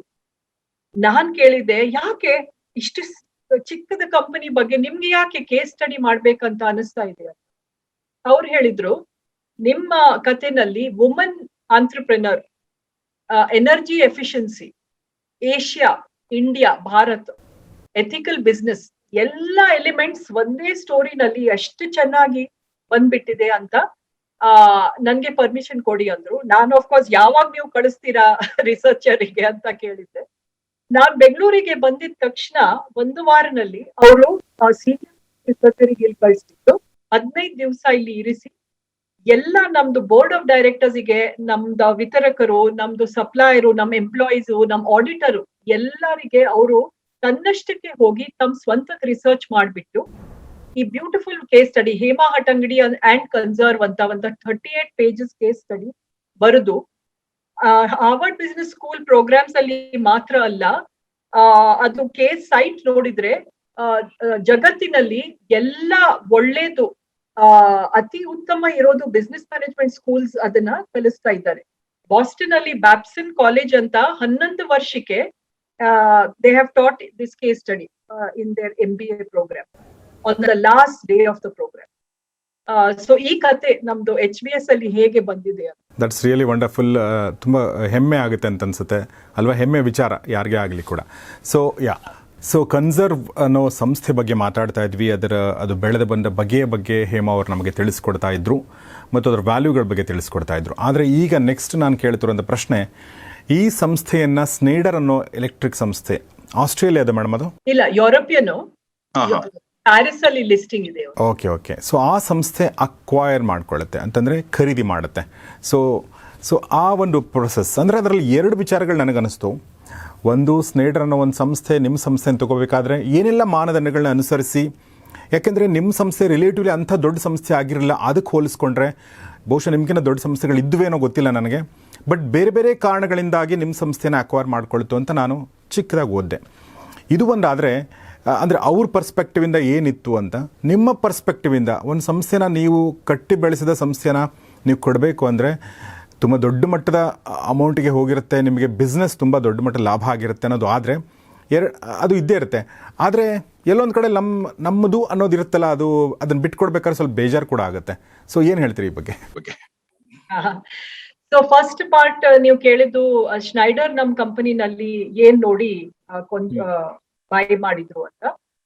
ಸೊ ಅವ್ರ ಚೇರ್ಮನ್ ನಮ್ಗೆ ಫಸ್ಟ್ ಪ್ರೆಸ್ ಕಾನ್ಫರೆನ್ಸ್ ಕೊಡುವಾಗ ಒಂದು 4-5 ಇದು ಹೇಳಿದ್ರು ಕಾರಣ ಯಾಕೆ ನಾನು ಕನ್ಸರ್ವ್ ಅನ್ನ ಎಕ್ವೈರ್ ಮಾಡಿದ್ದೆ. ಚೈನಾನಲ್ಲಿ ಎಷ್ಟೋ ಒಂದು ಕಂಪನಿ ನಮ್ಗೆ ಓವರ್ ವ್ಯಾಲ್ಯೂಯೇಷನ್ ಇತ್ತು. ಇನ್ಫ್ಯಾಕ್ಟ್ ಅವ್ರು ಹೇಳಿದ್ರು ಅವ್ರ ಕಂಪನಿನಲ್ಲಿ ಸುಮಾರು ಜನ ಹೇಳ್ತಾನೆ ಇದ್ರು, ಚೈನೀಸ್ ಕಂಪನಿ ತಗೊಳ್ಳೋಣ, ಡೀಲ್ ಬೇಗ ಆಗ್ಬಿಡುತ್ತೆ, ಇಂಡಿಯಾನಲ್ಲಿ ರೆಡ್ ಟೇಪ್ ಎಲ್ಲ ಇರುತ್ತೆ ಅಂತ. ಸೊ ಫಸ್ಟ್ ಅವರು ಕಾರಣ ಕೊಟ್ಟಿದ್ದು, ನಮ್ R&D ಟೆಕ್ನಾಲಜಿ, ಅಶೋಕದ ಪ್ರಾಡಕ್ಟ್ ಡಿಸೈನ್, ಅಶೋಕೆ R&D ಹೆಡ್ ಇದ್ರು, ಅವ್ರ ಪ್ರಾಡಕ್ಟ್ಸ್ ಡಿಸೈನ್ ಇಷ್ಟು ಸ್ಟ್ರಾಂಗ್ ಇತ್ತು. ನಮ್ ಪ್ರಾಡಕ್ಟ್ ಕನ್ಸರ್ವ್ ಹೆಸರಲ್ಲಿ ಅಮೆರಿಕಾನಲ್ಲಿ ತುಂಬಾ ಮಲ್ಟಿನ್ಯಾಷನಲ್ಸ್ ಪ್ರೈವೇಟ್ ಲೇಬಲ್ ಅಲ್ಲಿ ಮಾರ್ತಾ ಇದ್ರು. ಸೊ ಅಂದ್ರೆ ಅದ್ರ ಕ್ವಾಲಿಟಿ ಅಂಡ್ ರಿಲಯಬಿಲಿಟಿ ತುಂಬಾ ಒಳ್ಳೇದು ಅಂತ, ಅದು ಒಂದು ಅವರಿಗೆ ಡೆಫಿನೆಟ್ ಇದು ಇಂಟ್ರೆಸ್ಟ್ ಇತ್ತು. ಎರಡನೇದಂದ್ರೆ, ನಾನು ಕಂಪನಿದಲ್ಲಿ ಒಂದು ಬಿಸ್ನೆಸ್ ಚೇಂಜ್ ಮಾಡಿದ್ದೆ. ಏನಂದ್ರೆ, ಮೀಟರಿಂಗ್ ಮಾತ್ರ ಅಲ್ಲ, ನಾನು energy audit and energy efficiency services start ಮಾಡಿದೆ. ಅದು ಇಂಡಿಯಾನಲ್ಲಿ ಯಾವ ಮೀಟರಿಂಗ್ ಕಂಪನಿ ಯಾವ ಕಂಪನಿನೂ ಸ್ಟಾರ್ಟ್ ಮಾಡಿರ್ಲಿಲ್ಲ. ನಾವ್ ಏನ್ ಮಾಡ್ತಿದ್ವಿ ಅಂದ್ರೆ, ಕನ್ಸಲ್ಟೆನ್ಸಿಗೆ, ನಮ್ಮ ಅಡ್ವೈಸರ್ಸ್ಗೆ ಕ್ಲೈಂಟ್ ಕಂಪನಿಗೆ ಕಳಿಸ್ಬಿಟ್ಟು, ನಿಮ್ದು ಎನರ್ಜಿ ಕನ್ಸಂಪ್ಷನ್ ಎಷ್ಟಿದೆ, ನೀವು ಎಷ್ಟು ಉಳಿತಾಯ ಮಾಡಬಹುದು ಅಂತ ನಾವು ರಿಪೋರ್ಟ್, ಲೈಕ್ ಆಡಿಟ್ ರಿಪೋರ್ಟ್ ಕೊಡ್ತೀವಿ. ನಮ್ದು ಫೀಚರ್ ನೋಡ್ಬಿಟ್ಟು ಈ ಸ್ನೈಡರ್ ಚೇರ್ಮನ್ಗೆ ತುಂಬಾ ಖುಷಿ ಆಯ್ತು. ಯಾಕಂದ್ರೆ ಅವ್ರು ಎಷ್ಟೋ ವರ್ಷದಿಂದ ಇದು ಸ್ಟಾರ್ಟ್ ಮಾಡ್ಬೇಕು ಅಂತ ಪ್ರಯತ್ನ ಪಡ್ತಾ ಇದ್ರು, ಅದು ಸಕ್ಸಸ್ಫುಲ್ ಆಗಿಲ್ಲ. ಸೊ ಟೆಕ್ನಾಲಜಿ ಫಸ್ಟ್ ಕಾರಣ. ಎರಡನೇದು, ಎನರ್ಜಿ ಸೇವಿಂಗ್ ಬಿಸ್ನೆಸ್ ಅಲ್ಲಿ ನಾವು ಸಕ್ಸಸ್ಫುಲ್ ಆಗಿದ್ದೇವೆ. ಮೂರನೇದು, ಹೇಳಿದಲ್ಲ, ಎಥಿಕ್ಸ್, ಲಂಚೆ ಕೊಡೋದಲ್ಲ, ಅವ್ರಿಗೆ ಅದು ಒಂದು ತುಂಬಾ ಮುಖ್ಯವಾಗಿ ನೋಡ್ತಾ ಇದ್ರು. ಅಂಡ್ ಕಲ್ಚರ್, ಸಂಸ್ಕೃತಿ, ಇದೆಲ್ಲ ನೋಡ್ಬಿಟ್ಟು ಅವರು ನಮ್ ಕಂಪನಿಗೆ ಡಿಸೈಡ್ ಮಾಡಿದ್ರು. ಮತ್ತೆ ನೀವ್ ಕೇಳಿದಲ್ಲ, ನೀವ್ ಹೇಗೆ ಡಿಸೈಡ್ ಮಾಡಿದೀರಾ ನಿಮ್ ಬೇಬಿಗೆ ಮಾರೋದು ಅಂತ, ತುಂಬಾ ಕಠಿಣ ಕ್ವೆಶ್ಚನ್ ಇತ್ತದು. ಬಟ್ ನನ್ಗೆ ನನ್ನ ಓನ್ ಪರ್ಸನಲ್ ಲೈಫ್ ಅಲ್ಲಿ ಸ್ವಲ್ಪ ಬ್ಯಾಲೆನ್ಸ್ ಬೇಕು. ಮಕ್ಕಳು ಬೆಳೀತಾ ಇದ್ದಾರೆ, ನನ್ನ ಇಡೀ ಆಯುಷ್ಯ, ನನ್ ಮಗು ಹುಟ್ಟಿದಾಗ್ಲಿಂದ ನಾನು CEO ಆಗಿದ್ದೀನಿ. ಅವನೀಗ ಕೂಡ ಕೂಡ್ಲೆ ಕಾಲೇಜಿಗೆ ಹೋಗ್ಬಿಡ್ತಾನೆ, 9th ಸ್ಟ್ಯಾಂಡರ್ಡ್ ಅಲ್ಲಿ ಇದ್ದ. ಮತ್ತೆ ನನ್ ಮಗಳು ತುಂಬಾ ಚಿಕ್ಕವಳು. ಅವಾಗ ನನ್ಗೆ ಅನಿಸ್ತು, ನನ್ ಫ್ಯಾಮಿಲಿ ಜೊತೆಗೆ ಕೂಡ ನನ್ಗೆ ಸ್ವಲ್ಪ ಟೈಮ್ ಸ್ಪೆಂಡ್ ಮಾಡ್ಬೇಕು, ಅಂಡ್ ಸ್ನೈಡರ್ ತುಂಬಾ ಇಂಟ್ರೆಸ್ಟ್ ತೋರಿಸ್ತಾ ಇದೆ ಅಂತ. ಇನ್ನೊಂದ್ ಏನಂದ್ರೆ, ನಮ್ ಕನ್ಸರ್ವ್ ಅಲ್ಲಿ ನಾವು 380 ಜನ ಎಂಪ್ಲಾಯೀಸ್ ನಾವು ಇದ್ವಿ. ನಮ್ ಟೀಮ್ ಅಲ್ಲಿ ತುಂಬಾ ಸ್ಟಾರ್ಸ್ ಎಲ್ಲ ಇದ್ರು, ವ್ಯಾಲ್ಯೂಸ್ ಕರೆಕ್ಟ್ ಮತ್ತೆ ತುಂಬಾ ಕಾಂಪಿಟೆಂಟ್. ನನ್ಗೆ ಅನ್ಸ್ತಿತ್ತು, ನಾವು ಎಷ್ಟಂತ ನಾನು ಇದು ಕಂಪನಿ ಮುಂದೆ ವರಿಸ್ಲಿಕ್ಕೆ ಆಗುತ್ತೆ ಅಂತ ನನ್ಗೆ ಗ್ಯಾರಂಟಿ ಹೇಳಕ್ ಆಗಲ್ಲ. ಈ ನಮ್ಮ ಎಂಪ್ಲಾಯೀಸಿಗೆ ಸ್ನೈಡರ್ ಅಲ್ಲಿ ಗ್ಲೋಬಲ್ ಕ್ಯಾನ್ವಸ್ ಸಿಗ್ಬಹುದು, ಅವರಿಗೆ ಕೆರಿಯರ್ ಸ್ವಲ್ಪ ತುಂಬಾ ಚೆನ್ನಾಗ್ ಆಗುತ್ತೆ ಅಂತ. ಸೊ ಇದು 3 ಕಾರಣ. ನನ್ಗೆ ವರ್ಕ್ ಲೈಫ್ ಬ್ಯಾಲೆನ್ಸ್ ಸ್ವಲ್ಪ ಬೇಕಾಗಿತ್ತು. ಇನ್ನೊಂದು, ನಮ್ಮ ಕಂಪನಿನಲ್ಲಿ ಇರೋರು ಎಂಪ್ಲಾಯೀಸಿಗೆ ಗ್ಲೋಬಲ್ ಕ್ಯಾನ್ವಸ್ ಸಿಕ್ಕುತ್ತೆ ಅಂತ ನನ್ಗೆ ತುಂಬಾ ಆಸೆ ಇತ್ತು. ಮೂರನೇದು ಅಶೋಕ್ ಅಲ್ಲಿ ಇಡೀ R&Dದು ಭಾರ ಅವರು shoulder ಮೇಲಿತ್ತು.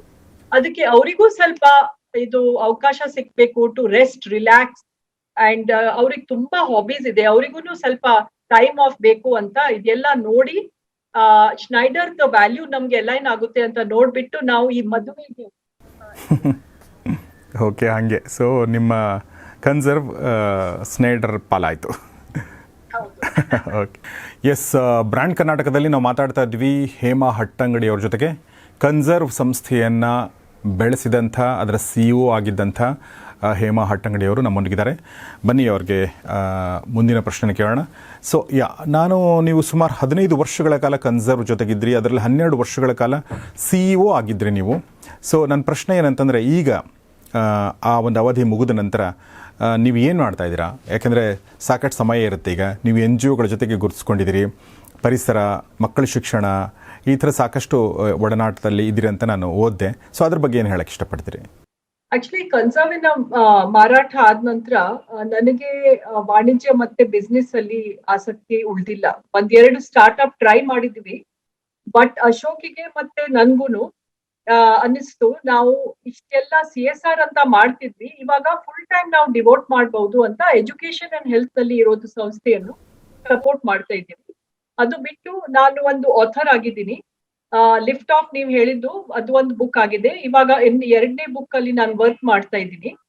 Women and meaningful careers in India, ಅಂದ್ರೆ ಬಿಯಾಂಡ್ ಕಾರ್ಪೊರೇಟ್ ಯಾವ ನಮೂನೆ ಕೆರಿಯರ್ಸ್ ಲೇಡೀಸಿಗೆ ಸೇಫ್ ಆಗ್ಬಹುದು, ಮೀನಿಂಗ್ಫುಲ್ ಆಗ್ಬಹುದು ಅಂತ ರಿಸರ್ಚ್ ಮಾಡ್ತಾ ಇರೋದು. ಇಂಡಿಪೆಂಡೆಂಟ್ ಡೈರೆಕ್ಟರ್ ಆಗಿ ಸುಮಾರು ಕಂಪನಿ ಬೋರ್ಡ್ಸ್ ಅಲ್ಲಿ, ಮತ್ತೆ ಯಂಗ್ ಉದ್ಯಮಿಗಳಿಗೆ ಆಂಟ್ರಪ್ರಿನರ್ಸ್ಗೆ ಮೆಂಟರಿಂಗ್, ಕೋಚಿಂಗ್ ಅದನ್ನು ಮಾಡ್ತೀವಿ. ಅಂಡ್ NGOs ಬೋರ್ಡ್ಸ್ ಅಲ್ಲಿ ಅಡ್ವೈಸರಿ ಸರ್ವಿಸಸ್, ಅಂದ್ರೆ ಎಲ್ಲ ಪ್ರೋಬೋನೋನೆ ಫ್ರೀ ಆಗಿ ನಾನು ಫಿಲಾಂಥ್ರಪಿ ಸರ್ವಿಸಸ್ ಕೊಡ್ತೀನಿ. Okay, very nice. ಅಂದರೆ ಬಟ್ ಆ ಒಂದು ಲೈಫ್ ಅಂದರೆ ನೀವು ಕನ್ಸರ್ವ್ ಜೊತೆಗಿದ್ದಂಥ ಲೈಫು ಈಗಿನ ಲೈಫ್ಗೂ ತುಂಬ ವ್ಯತ್ಯಾಸ ಇದೆ ಅನಿಸುತ್ತೆ. ಸೊ ಹೇಗೆ ಅನಿಸುತ್ತೆ? ಸೊ ನೀವು ಕೇಳಿದ್ದು ವ್ಯತ್ಯಾಸ ಏನು ಅಂತ. ನಾನು ಕಂಪನಿ ಮಾರಿದ ಸುಮಾರು ವರ್ಷಕ್ಕೆ ಒಂಥರ ತರ ಆಯ್ತು. ನಾನು ಇಷ್ಟು ಚೆನ್ನಾಗಿ ಬೆಳೆಸಿದ್ದೆ, ನನ್ನ ಎಂಪ್ಲಾಯೀಸ್ ನಾನೇ ನರ್ಚರ್ ಮಾಡಿ ಇಷ್ಟೆಲ್ಲ ಮುಂದೆ ತಂದಿದ್ದೆ, ನಾನು ಇವಾಗ ಏನ್ ಮಾಡ್ಬಿಟ್ಟಿದ್ದೀನಿ ಅಂತ ಸುಮಾರು ವರ್ಷ ನನ್ಗೆ ಅದು ಡೌಟ್, ಸೆಲ್ಫ್ ಡೌಟ್, ಸಂಶಯ ಇರ್ತಿತ್ತು. ಸ್ವಲ್ಪ ಡಿಪ್ರೆಷನ್. ಮತ್ತೆ ಕಂಪನಿ CEO ಇರುವಾಗ ಎಲ್ಲರೂ ನಮಸ್ಕಾರ ಮಾಡ್ತಾರೆ, ಪವರ್ ಅಂಡ್ ಗ್ಲೋರಿ ಇರುತ್ತೆ, ಅದೆಲ್ಲ ಸಡನ್ಲಿ ಒನ್ ಡೇ ಹೋಗ್ಬಿಡ್ತು. ಸೊ ಅದನಿಗೆ ಸ್ವಲ್ಪ ಹ್ಯಾಬಿಟ್ ಆಗ್ಲಿಕ್ಕೆ ಸ್ವಲ್ಪ ಕಷ್ಟ ಆಯ್ತು. ಅದಕ್ಕೆ ನಾನು 1-2 ಸ್ಟಾರ್ಟ್ಅಪ್ಸ್ ಮಾಡಿದ್ದೆ, ಬಟ್ ಆವಾಗ ನನ್ಗೆ ನನ್ನ ಹೃದಯದಲ್ಲಿ ಬದಲಾವಣೆ ಆಗಿದೆ, ಫಿಲಾಂಥ್ರಪಿನೇ ಮಾಡಬೇಕು ಅಂತ. ಆಮೇಲೆ ಎಲ್ಲ ಇವಾಗ it's all okay, but initially ಸುಮಾರು ಕಷ್ಟ ಆಯ್ತು. ಇವಾಗ ಐ ಆಮ್ ವೆರಿ ಹ್ಯಾಪಿ. ನನ್ಗೆ ಟೈಮ್ ಇದೆ ಫ್ಯಾಮಿಲಿ ಜೊತೆಗೆ. ಅಂಡ್ ದಟ್ ಪ್ಯಾಂಡಮಿಕ್ ಅಲ್ಲಿ ನಾವು ಎಲ್ಲರೂ ಮನೆಯಲ್ಲಿನೇ ಇರ್ಬೇಕಾಯ್ತು.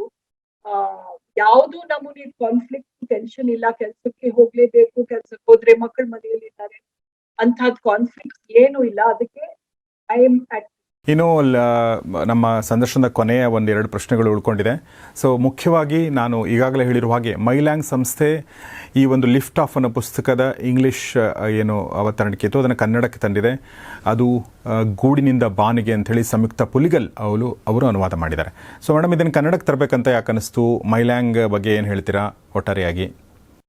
ನಾನೊಂದು ದೊಡ್ಡ ಉದ್ಯಮದ ಕುಟುಂಬದಿಂದ ಬಂದವಳು ಅಲ್ಲ. ನಾನೊಂದು ಸಾಮಾನ್ಯ ಕುಟುಂಬದಿಂದ ಬಂದಿದ್ದು. ಅಂಡ್ 4 ಜನ ಹೆಣ್ಮಕ್ಳಿನಲ್ಲಿ ಕೊನೆಯಾಗಿ ಹುಟ್ಟಿದವಳು. ನನ್ನಂತ ಒಂದು ಸಾಮಾನ್ಯ ಹೆಣ್ಮಗಳು ಒಂದ್ ಸಣ್ಣ ಊರಿನಲ್ಲಿ ಓದಿ ಬೆಳೆದವಳು. ನಾನ್ ಕೂಡ ಒಂದು ಉದ್ಯಮದಲ್ಲಿ ನನ್ಗೆ ಬೆಳಿಲಿಕ್ಕೆ ಸಾಧ್ಯವಾಯ್ತು. ಅಂಡ್ ಹಾರ್ವರ್ಡ್ ಅಲ್ಲಿ ಒಂದು ಕೇಸ್ ಸ್ಟಡಿ ಕೂಡ ಆಯ್ತು ಅಂತ ನನ್ಗೆ ತುಂಬಾ ಒಂದ್ ನಮೂನೆ ಸ್ಯಾಟಿಸ್ಫ್ಯಾಕ್ಷನ್ ಇದೆ. ಕರ್ನಾಟಕದ ಮೂಲೆಯಲ್ಲಿ ಸಣ್ಣ ಸಣ್ಣ ಊರಲ್ಲಿ ಹೆಣ್ಣು ಮಕ್ಕಳಿಗೆ ಸ್ಫೂರ್ತಿ ತುಂಬಬೇಕು ಅಂತ ನನ್ನ ಆಸೆ. ಅದಕ್ಕೆ ನಾನು ಪ್ರಜಾವಾಣಿನಲ್ಲಿ ಒಂದು ಇಂಟರ್ವ್ಯೂ ಬಂದಿತ್ತು. ಆವಾಗ ಆ ರಿಪೋರ್ಟರ್ ನನ್ಗೆ ಫೋನ್ ಮಾಡಿ ಹೇಳಿದ್ರು, ಮೇಡಮ್ ನಿಮ್ ಸ್ಟೋರಿ ಇಂಗ್ಲಿಷ್ ಅಲ್ಲಿ ತುಂಬಾ ಚೆನ್ನಾಗಿದೆ, ಬಟ್ ಇಡೀ ಕರ್ನಾಟಕನಲ್ಲಿ ಕನ್ನಡ ಓದೋರು ರೀಡರ್ಸ್ ಕೇಳ್ತಾ ಇದ್ದಾರೆ, ಬುಕ್ ನಮ್ಗೆ ಯಾಕೆ ಕನ್ನಡದಲ್ಲಿ ಸಿಗ್ತಾ ಇಲ್ಲ ಅಂತ. ಅದೇ ಟೈಮ್ ಅಲ್ಲಿ ನಾನು ಮೈಲ್ಯಾಂಡ್ ತರ ಒಂದು ಪಬ್ಲಿಷರ್ ಸಿಗ್ಬೇಕು ಅಂತ ಸುಮಾರು ಪ್ರಯತ್ನ ಪಟ್ಟೆ. ಅವಾಗ ನನ್ನ ಅದೃಷ್ಟಿಗೆ ಮೈಲ್ಯಾಂಡ್ ಬಂದು ನನ್ನ ಸ್ಟೋರಿ ಇವಾಗ ಇ ಬುಕ್, ಆಡಿಯೋ ಬುಕ್ ಮತ್ತೆ ಪ್ರಿಂಟ್ ಅಲ್ಲಿ ತರ್ತಾ ಇದ್ದಾರೆ ಅಂತ ನನಗೆ ತುಂಬಾ ಖುಷಿ ಆಗಿದೆ. ನಾನು ಕೊನೆಯದಾಗಿ ಒಂದು ಪ್ರಶ್ನೆ ಕೇಳಬೇಕು. ಈಗ ಬಹಳ ಜನ ಈ ಒಂದು ಉದ್ಯಮಿಗಳಾಗಬೇಕು, ಬಿಸ್ನೆಸ್ ಮಾಡಬೇಕು, ಆಂಟ್ರಪ್ರಿನರ್ಶಿಪ್ ಕಲಿಬೇಕು ಅಂತ ಇರ್ತಾರೆ, ಏನೋ ಒಂದು ಮಾಡಬೇಕು ಜೀವನದಲ್ಲಿ ಅಂತ. ಅಂಥವ್ರಿಗೆ ನೀವೇನು ಹೇಳೋಕ್ಕೆ ಬಯಸ್ತೀರಾ? ಮತ್ತು ವಿಶೇಷವಾಗಿ ಮಹಿಳಾ ಉದ್ಯಮಿಗಳಾಗಬೇಕನ್ನೋರಿಗೆ ನಾನ್ ಸ್ವಲ್ಪ ಜನರಲ್ ಅಡ್ವೈಸ್ ಕೊಡ್ತೀನಿ. ಫಸ್ಟ್ ಅದು ಎಲ್ಲರಿಗೆ ಸೂಟ್ ಆಗುತ್ತೆ. ಫಸ್ಟ್ ಏನಂದ್ರೆ, ಥಿಂಕ್ ಬಿಗ್, ದೊಡ್ಡದಾಗಿ ಯೋಚಿಸಿ. ನೀವು ಏನು ಸಾಧಿಸಬೇಕು ಅನ್ಕೊಳ್ತೀರೋ ಅದನ್ನು ಮಾತ್ರ ಮಾಡಲು ಸಾಧ್ಯ. ಎರಡನೇದಂದ್ರೆ ಫೋಕಸ್, ಗಮನ. ಹಿಡಿ ಹೊತ್ತಿಸುವ ಅಷ್ಟು ಪ್ರಕಾರವಾದ ಕಿರಣ ನೀವು ಆಗಬೇಕು. ಮೂರನೇದು, ನೆವರ್ ಗಿವ್ ಅಪ್. ಯಾವತ್ತು ಸೋಲು ಒಪ್ಕೊಳ್ಬೇಡಿ. ನೀವು ಕೈ ಚೆಲ್ಲಿದಾಗ ಮಾತ್ರ ಸೋಲುತ್ತೀರಿ. ವಂಡರ್ಫುಲ್. ಹೆಣ್ಮಕ್ಳಿಗೆ ಏನಾದ್ರು ವಿಶೇಷವಾಗಿ ಹೇಳ್ತೀರಾ? ಹೆಣ್ಮಕ್ಳಿಗೆ ಕೆಲವೊಂದ್ ಸರ್ತಿ ಅಭ್ಯಾಸ ಇರುತ್ತೆ. ನಾವು ಮುಂದಕ್ಕೆ ತುಂಬಾ ನಮ್ ಪರ್ಸನಾಲಿಟಿ ಪ್ರೊಜೆಕ್ಟ್ ಮಾಡಬಾರ್ದು, ಯಾವಾಗ್ಲೂ ಬ್ಯಾಕ್ ಗ್ರೌಂಡ್ ಅಲ್ಲಿ ಇರ್ಬೇಕು ಅಂತ. ಹಾಗೆ ಮಾಡಬೇಡಿ. ಕಾನ್ಫಿಡೆಂಟ್ಲಿ ನಿಮ್ಮನ್ನ ಮುಂದೆ ಬರ್ಸ್ಲಿಕ್ಕೆ ನಿಮ್ಗೆ ಯಾರು ಹೆಲ್ಪ್ ಮಾಡ್ತಾರೆ, ನಿಮ್ ಸಪೋರ್ಟರ್ಸ್ ಯಾರಿದ್ದಾರೆ ಸಮಾಜದಲ್ಲಿ, ನಿಮ್ ಕಂಪನಿದಲ್ಲಿ, ನಿಮ್ ಫ್ಯಾಮಿಲಿದಲ್ಲಿ, ಅವರಿಗೆ ಸ್ವಲ್ಪ ನೀವು ಡೆವಲಪ್ ಮಾಡ್ಬಿಟ್ಟು ಅವ್ರ ಕೈ ಹಿಡಿದು ಮೇಲೆ ಹತ್ತಿ. Don't fear and be your own best supporter. Have confidence in your self. Thank you. So ಇದಾಗಿತ್ತು ಹೇಮಾ ಹಟ್ಟಂಗಡಿಯವ್ರ ಜೊತೆಗೆ. ಮೇಡಮ್, ಸಾಕಷ್ಟು ವಿಚಾರಗಳನ್ನ ನಮ್ಮ ಜೊತೆಗೆ ನೀವು ಹಂಚ್ಕೊಂಡ್ರಿ. ನಿಮ್ಮ ಸಂಸ್ಥೆ ಬಗ್ಗೆ, ನೀವು ನಡೆದು ಬಂದ ಹಾದಿಯ ಬಗ್ಗೆ, ನಿಮ್ಮ ಫ್ಯಾಮಿಲಿ ಬಗ್ಗೆ, ನಿಮ್ಮ ವ್ಯಾಲ್ಯೂಗಳ ಬಗ್ಗೆ, ಮತ್ತು ಈಗ ಮಾಡ್ತಿರುವಂಥ ಕೆಲಸಗಳ ಬಗ್ಗೆ, ಮತ್ತು ಹೊಸದಾಗಿ ಬಿಸ್ನೆಸ್ ಮಾಡಬೇಕು ಅಂದ್ಕೊಂಡಿರೋರಿಗೆ ನಿಮ್ಮ ಒಂದು ಹಿತವಚನ ಕೂಡ ನೀವು ಹೇಳಿದ್ರಿ. ಸೊ ಕನ್ನಡಿಗರಾಗಿ ನಮಗೆ ನಿಮ್ಮ ಬಗ್ಗೆ ತುಂಬ ಹೆಮ್ಮೆ ಇದೆ. ಸೊ ಜೊತೆಗೆ ನಿಮ್ಮ ಅಂದರೆ ಈ ಥರ ಕಥೆಗಳು ಜನರಿಗೆ ಮುಟ್ಟಬೇಕು ಅನ್ನೋ ದೃಷ್ಟಿಯಿಂದ ಪುಸ್ತಕ ಬಂದಿರೋದು, ಅದು ಇಂಗ್ಲೀಷಲ್ಲಿ ಮತ್ತು ಕನ್ನಡದಲ್ಲಿ, ಮತ್ತು ಈ ಸಂದರ್ಶನದ ಮೂಲಕ ಕೂಡ ನೀವು ಸಾಕಷ್ಟು ಜನ ಮುಟ್ಟುವಂಥ ಪ್ರಯತ್ನವನ್ನು ಮಾಡ್ತಾಯಿದ್ದೀರಿ. ಸೊ ಹೀಗಾಗಿ ನಮ್ಮ ಜೊತೆ ಇಷ್ಟೊತ್ತು ಬ್ರ್ಯಾಂಡ್ ಕರ್ನಾಟಕ ಕಾರ್ಯಕ್ರಮದ ಅಡಿಯಲ್ಲಿ ಗೌರಿ ಶಕ್ಕಿ ಸ್ಟುಡಿಯೋದಲ್ಲಿ ನಮ್ಮ ಜೊತೆ ಮಾತಾಡಿದ್ದಕ್ಕೆ ನಿಮಗೆ ತುಂಬ ತುಂಬ ಧನ್ಯವಾದ. ನಿಮ್ಮ ಈ ಒಂದು ಜರ್ನಿ, ಹೊಸ ಜರ್ನಿ ಏನು ನೀವು NGOಗಳ ಜೊತೆಗೆ ಪರಿಸರದ ಕೆಲಸ, ಬೇರೆ ಬೇರೆ ಕೆಲಸಗಳು ಮಾಡ್ತಾ ಇದ್ರಿ, ಅದು ಕೂಡ ತುಂಬ ಫ್ರೂಟ್ಫುಲ್ ಆಗಿರಲಿ ಅಂತ ನಾನು ಹಾರೈಸ್ತೀನಿ. ನಮಸ್ಕಾರ, ಧನ್ಯವಾದ ಗೌರೀಶ್ ಅವರೇ. Thank you. Wish you all the best. Thank you very much madam. Thanks a lot. So ಸ್ನೇಹಿತರೆ, ಇದಾಗಿತ್ತು ಹೇಮಾ ಹಟ್ಟಂಗಡಿಯವರೊಂದಿಗಿನ ಒಂದು ಸಂದರ್ಶನ. ಈ ಸಂದರ್ಶನದಲ್ಲಿ ನಾವು ಅವರು ನಡೆದುಕೊಂಡು ಬಂದ ಹಾದಿ ಬಗ್ಗೆ ತಿಳ್ಕೊಂಡಿವಿ. ಲಿಫ್ಟ್ ಆಫ್ ಅನ್ನೋ ಒಂದು ಇಂಗ್ಲೀಷ್ ಪುಸ್ತಕ ಬಂದಿದೆ. ಅದನ್ನು ಕನ್ನಡದ ಅವತರಣಿಕೆ ಕೂಡ ಈಗ ಲಾಂಚ್ ಆಗ್ತಾ ಇದೆ. ನಾಳೆ ಬೆಳಿಗ್ಗೆ 11 ಗಂಟೆಗೆ ಮೈಲ್ಯಾಂಗ್ ಮೂಲಕ. ನಾನು ಆ ಪುಸ್ತಕ ಓದಿದ್ದೀನಿ. ತುಂಬ ಇನ್ಸ್ಪಿರೇಷನಲ್ ಆಗಿರುವಂಥ, ತುಂಬ ಒಳನೋಟಗಳಿರುವಂಥ, ತುಂಬ ಒಳ್ಳೆ ಪಾಠಗಳಿರುವಂಥ ಪುಸ್ತಕ ಅದು. ಯಾಕೆಂದರೆ ನಾವು ಮಧ್ಯಮ ವರ್ಗದವ್ರಿಗೆ ಈ ಥರ ದೊಡ್ಡ ಕನಸು ಕಾಣಿ ಅಂತ ಹೇಳೋರು ತುಂಬ ಸಂಖ್ಯೆ ತುಂಬ ಕಡಿಮೆ. ಆದರೆ ಆ ಅವಕಾಶಗಳು ಬರೋದು ಕಡಿಮೆ. ಅವಕಾಶಗಳು ಬಂದದ್ದನ್ನು ಹೇಗೆ ಸದುಪಯೋಗ ಮಾಡ್ಕೋಬೇಕು ಮತ್ತು ಅವಕಾಶಗಳನ್ನ ಹೇಗೆ ಸೃಷ್ಟಿ ಮಾಡ್ಕೊಳ್ಬೇಕು ಅನ್ನೋದನ್ನು ಈ ಒಂದು ಪುಸ್ತಕದಲ್ಲಿ ಅದ್ಭುತವಾಗಿ ಹೇಳಲಾಗಿದೆ. ಅದರ ಒಂದು ಗ್ಲಿಂಪ್ಸನ್ನು ನಾನು ಈ ಸಂದರ್ಶನದ ಮೂಲಕ ನಿಮಗೆ ಕೊಡುವಂಥ ಪ್ರಯತ್ನವನ್ನು ಮಾಡಿದ್ದೀನಿ.